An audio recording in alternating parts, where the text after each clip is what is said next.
What's up, everyone? Welcome to the video. Today we're going to take a look at how to replace the battery in this Buick Encore remote key fob.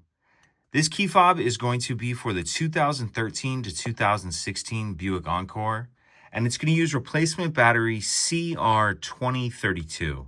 I'll put a link in the description box of this video to where you can find this replacement battery if you're in need. So the first thing I'm going to do is grab my key fob and flip open the key blade.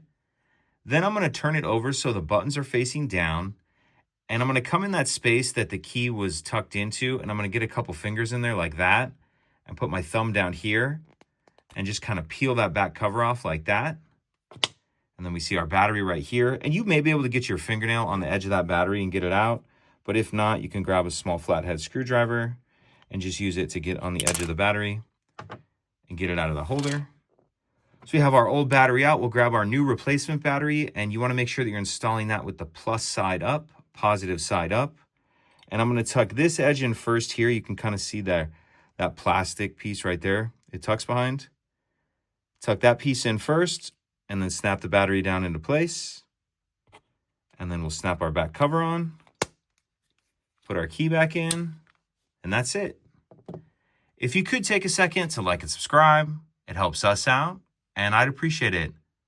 Thank you.